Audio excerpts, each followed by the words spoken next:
5 seconds.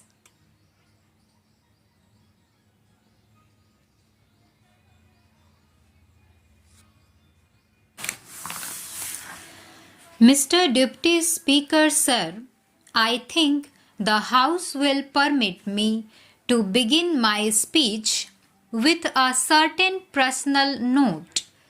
The Prime Minister in his budget speech referred to the year 39 years ago when in a more difficult situation, Prime Minister Jawaharlal Nehru presented the budget.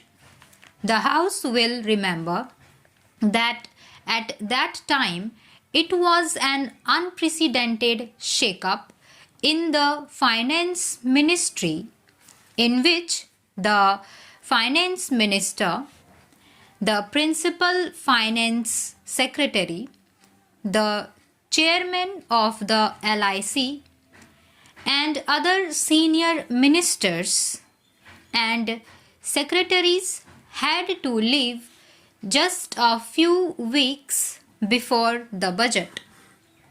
At that time, it was sheer miracle that I escaped. I consider it a miracle. I was the only person to assist the Prime Minister Jawaharlal Nehru in presenting the budget and in conducting both the houses. It is a matter of great honor and privilege which I recollect after 29 years that Prime Minister Nehru commanded the work that I humbly did to assist him in those difficult times. Today, the Prime Minister's budget speech clearly and sincerely puts the economic development of this country on the path chartered by Jawaharlal Nehru. It is borne not only by the 3 quotations of Nehru in his speech, but also by the form and content of his analysis of the economic scene and the measures proposed by him. It also reflects Prime Minister's distinct personality. He has not given to political or populist approach. He acknowledges the seriousness of the challenges on the economic front and reveals an attempt to respond to them with utmost seriousness. His speech distinguishes itself by his honesty of purpose and seriousness of the proposals that he has made. His budget speech also clears several myths. He has demolished several myths. The commitment to wage a battle for eradication of poverty has been reimposed, whatever the honorable members on the other side may say. This is a rededication with all vigor and force of his commitment for the eradication of poverty. This is also based on productive employment of the people, creating so many man hours and man days. It is on the basis of productive employment and not on the distribution of charity syndrome. All these proposals are linked to productivity, employment, and growth because there is an inescapable link between growth, employment, and productivity. Therefore, The battle for eradication of poverty has been placed in the overall framework of accelerating growth because the basis of the Congress ethos and its economic and social policy has been independent national economy. A country like India, if it has to follow an independent policy of non-alignment, it cannot follow that policy unless it builds up a national economy.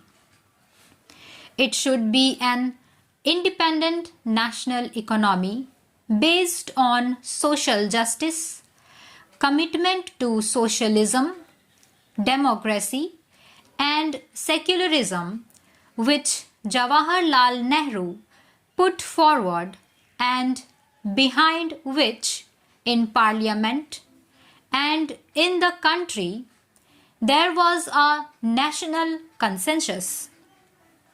Our conscientious Prime Minister, when he talks of the unity and independence of the country, threats from outside and the economic imperialism that is threatening the development of independent economy, the emphasis you will find is on public sector, building up the rural sector, growth and social distribution, and on that basis building an economy based on self-reliance and not dependent on foreign capital assistance. The fact is that India is a shining example in the present day world when you have an adverse international economic environment, when economic assistance is going down, the multilateral assistance is cut down, the IDA aid is cut down, and policies are framed all round so that our export trade development and our export promotion is faced with greater difficulty. Even then, because of the economic policies laid down by Jawaharlal Nehru and successively followed by Indira Ji and reinforced through this budget by the present Prime Minister, it shows that this is the only way and this is the only model in which India should develop if it wants to maintain its dignity and emerge as a prosperous and strong country. So this myth is demolished that this budget is anti-poor or anti-growth or this budget is anti-social justice. Actually, it aims to achieve all these objectives. He has also demolished the myth that this government or the government's economic policy is not for the poor but is more concerned about the upper middle class.